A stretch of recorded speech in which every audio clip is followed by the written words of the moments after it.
Hello, this is Dr. Prasad Kuthilam, the Environmental Studies and E-Waste Management class for the 5th semester Computer Science as well as Allied Branch students of Visheshwara Technology University. Last module, Module 5, that is E-Waste Management.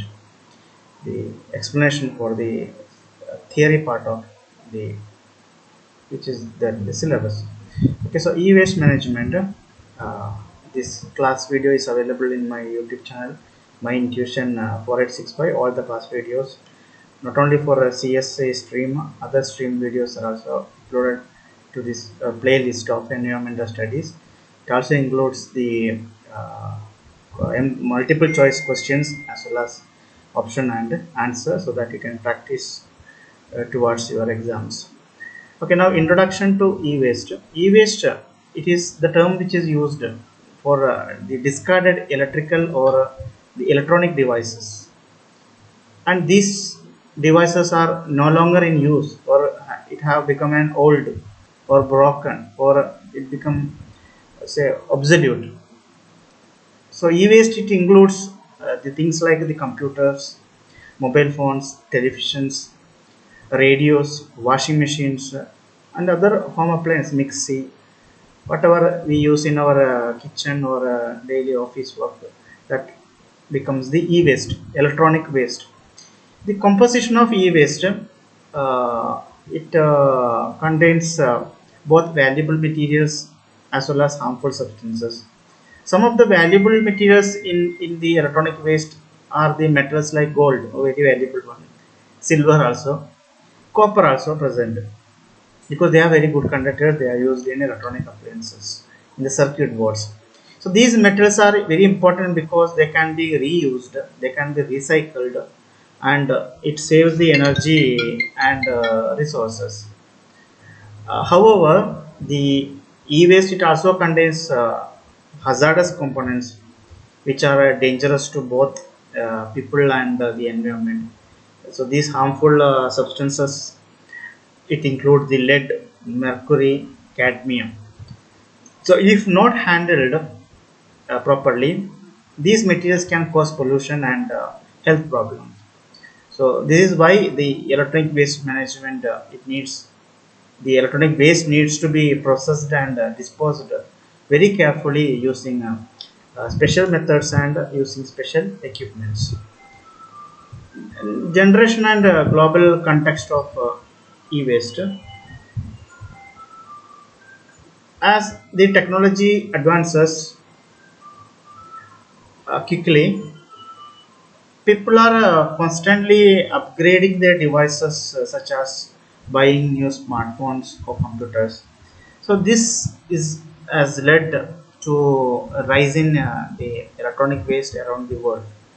The global electronic waste generation, it has been growing year by year because of rapid technology changes and the short lifespan of many electronic products.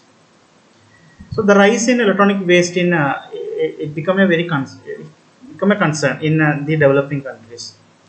The many developed countries like US, United States, or European nations, they often export their old electronic products to the developing countries. So these countries may not have the proper infrastructure in order to handle the waste, which can lead to a very serious environmental and health risk. For example, people in some countries may burn the e-waste in order to extract the metals.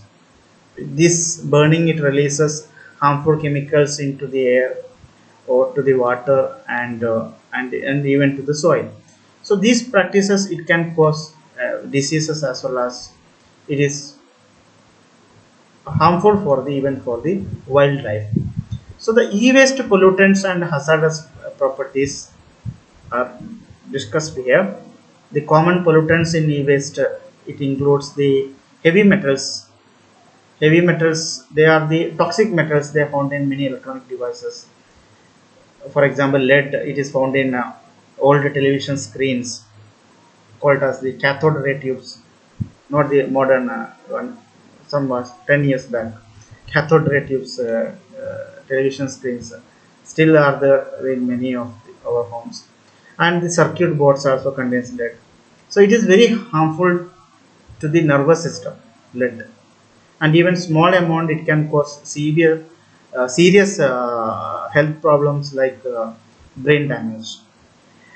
Mercury, it is used in devices like the modern flat screen TVs, the light bulbs. So it can damage the brain and kidneys. Mercury. This is a long-term health issue with the mercury. Then comes the cadmium. Cadmium, this metal is found in batteries, cadmium batteries mainly, and this is semiconductors. With small electronic parts of the semiconductors, it consists of cadmium. Cadmium, it can accumulate in the body. Means keep on accumulating. Cadmium particles will cadmium element will accumulate in our body, and over a time this will damage the kidneys or the bones, again leading to very severe health problems. Then comes the flame retardants. Flame retardants, these are the chemicals which are used to make materials like the plastics and circuit board to become fire resistant. Some chemicals which are used to make the circuit boards fire resistant, which is called as flame retardants. These chemicals, they don't know, they won't break down easily, and it can disrupt the body's hormones. It will affect the system like the endocrine system which controls the body function, as well as the reproductive systems, and it is a severe health problem over time. Then comes the PCBs, polychlorinated biphenyls. Polychlorinated biphenyl PCBs, they are harmful chemicals found in capacitors mainly. Capacitors are the devices which store the electricity. In place of battery, we use capacitor. And even in the transformers are the devices which change the level of the electricity levels changing in device, we call it as transformers. These PCBs, they can be very toxic to the liver and the immune system, and they may even cause cancer. Now, the hazardous properties of e-waste, like they are very toxic. The e-waste, electronic waste, they are not just dangerous because of their pollutant. It has hazardous properties, and they are very harmful also, like the toxicity. It means that the harmful elements in the electronic waste, it can enter the soil, it can enter the air, it can enter the water, and these are the natural resources which are getting polluted. So this pollution can cause the health problems for the people or the animals, even for the plants and the people who are consuming those plants. Again, it continues. Then comes the corrosive effects. Corrosive effects in the sense the some chemicals in electronic waste like the metals or the acids, it can react with the other materials, and these reactions can cause even more pollution known as the secondary pollutants which can further damage the environment. Then persistence, many of the pollutants in electronic waste, they do not break down very easily. Over time it will be there in the soil, water, or in the environment. So this means that they stay in the environment for a, for a long time, which causes long term contamination in the ecosystem. So this, it makes it even harder to clean up and protect the environment from the damage caused by the electronic waste. Then the effects of e-waste pollutants on health and environment.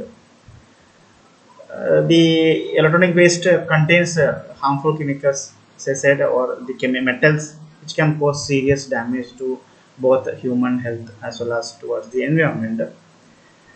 The some of the pollutant effects are mentioned here, like human health impacts. The electronic waste can cause health problems both immediately as well as even long-term effects like the respiratory issues. When the electronic wastes are burned, it releases the toxic fumes. Breathing these fumes for a long time continuous. It causes respiratory diseases. It causes asthma, bronchitis, or even lung infections. So this is a common problem in areas where the electronic waste is often burned in the open field. Then comes the neurological effects. Heavy metals like the lead or mercury, they are found in many electronic devices, and when people are exposed to these metals, they can affect their nervous system. It causes memory loss, learning difficulties, and even poor coordination. So children is particularly vulnerable to this type of effects which can harm their brain development. Then comes the reproductive health risk. Reproductive health risk such as the brominated uh, chemical flame retardants, brominated flame retardants can affect the reproductive system, which means they can cause problems with fertility or even affect the development of babies in the womb of a mother. Then environmental impacts, soil contamination, water pollution. Okay, soil contamination, when heavy metals like lead or cadmium they leak from the electronic waste into the ground, they can contaminate the soil. So this affects the soil quality, making it very difficult for the plants to grow. It also harms the animals which live in the soil or eat plants which have absorbed these harmful substances. Water pollution is another one because the electronic waste can seep into the groundwater or in the water body, waterways, streams, and this will affect the human health as well as health of fish, plants, and other animals which live in the water. Air pollution, when electronic waste it is burned, it releases toxic particles and the gases, toxic gases into the air. So these pollute the air, making it harmful to breathe. So these gases it can also contribute to climate change by trapping heat in atmosphere, causing global temperature to rise. Now the domestic electronic waste disposal and the basic principles of electronic waste management,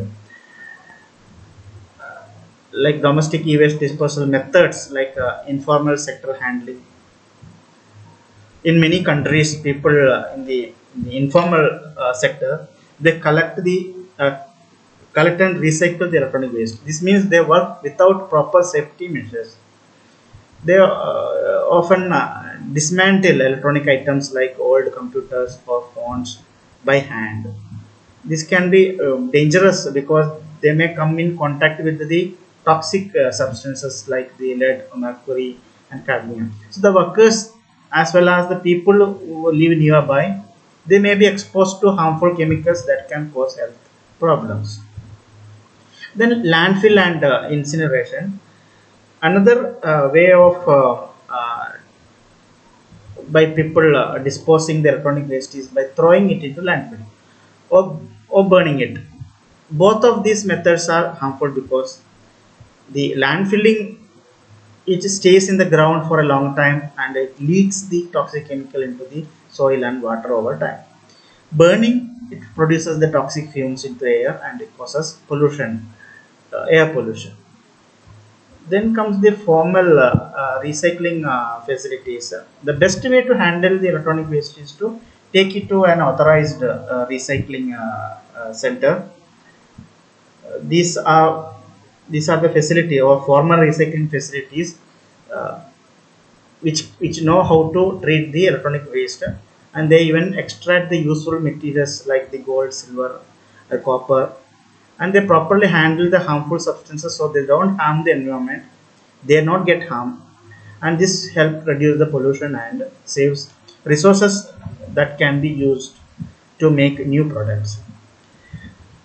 Now, the basic principles of electronic waste management, that is reduce, reuse, recycle, and related to that, reduce, buy less, choose product which are having long lasting. That is reduce. We have to reduce buying more electronic gadgets, or we have to choose a product which has a longer life. So instead of buying new devices all the time, we can try to repair or extend the life of the one which is already with us. Reuse, many electronic devices can be reused or refurbished. For example, old phones or computer can be repaired, and it can be sold to someone else who can use them. So this keep the devices out of the trash and saves the resources. Recycling, when we can no longer can use the electronic devices, we should make sure that it will get recycled. It means sending it to a facility where the safety protocols are maintained, and they separate the metals or plastics and keep the hazardous chemicals away and dispose it safely.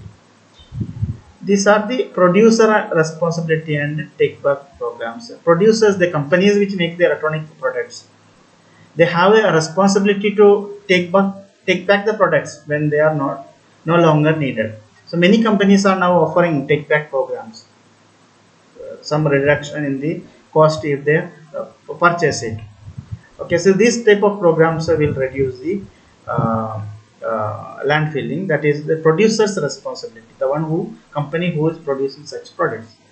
Then comes consumer awareness and participation. Consumers means the people who are using the electronic product. They need to be aware of how to properly dispose the electronic waste. It means it is the learning about responsible disposal methods and participating in recycling programs. So consumers can also encourage the manufacturers to make products that are easier to recycle or which contains fewer harmful materials. So by being aware of issues and taking actions, the consumers can also help to reduce the harmful effects of electronic waste. Now the components of e-waste management, that is collection, segregation, recycling, disposal and monitoring of compliances. Okay, I'm not going in detail. Collection, the first step is to collect it. Uh, it needs a separate collection centers required. Companies can also offer take back programs, that is again a part of a collection. Segregation and dismantling. After the electronic waste is collected, the next step is to separate, sort it out with the nature of the content present, waste present in that, so that it is easier for recycling. Then dismantling, the electronic process, dismantling, it is a process where the electronic waste is carefully taken apart, separated, unscrewing. And for example, the broken TV, it might be disassembled in order to remove the screen, circuit boards, the wires. So this step ensures that the valuable metals like the gold or copper or even the plastic, it can be safely recovered. Then recycling and resource recovery, uh, it involves the processing of materials from the dismantled electronic waste into to recover the valuable metals like gold, silver and copper, which can be used again in the new product. So other materials like the plastic, the glass, it can also be recycled and reused. Recycling helps reduce the need for mining, and it saves the natural resources. It also prevents harmful chemicals in e-waste from polluting the environment. Now, disposal of residual waste. Even after recycling, there may be some residual waste that cannot be reused or recycled. It includes the hazardous materials uh, like the certain chemicals or metals uh, which cannot be safely processed. So these materials, it need to be disposed or disposed properly in order to avoid harm to the environment. Special methods like the incineration or storing them in secure landfills are used for safe disposal. So this step is very important to make sure that all harmful waste is handled safely. Then the monitoring and compliances. Finally, it is important to ensure that all steps in electronic waste management are carried out properly. So this is done through monitoring and compliances. Regular audits and inspections are conducted in order to make sure that the electronic waste is being managed according to the rules and regulations. So these checks help ensure that the process is being done safely and responsibly. to preventing any harm to the people or to the environment. Then comes the e-waste management legislation, key rules and their implications. E-waste management and handling rules of 2011. It was laid it is laid as a foundation for the structured electronic waste management in India, marking the beginning of the producer's responsibility. That is extended producer's responsibility. That means they should have the produce manufacturers should have some programs to collect it back if once it is used. Segregation and collection systems they should have. Dismantling and recycling regulations they should obey. Then comes the e-waste management rules of 2022. Uh, that is again enhanced EPR mechanism which sets the collection targets for the producers.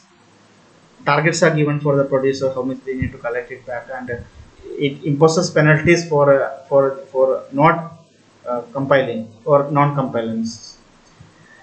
Then comes, okay, that's about the topic.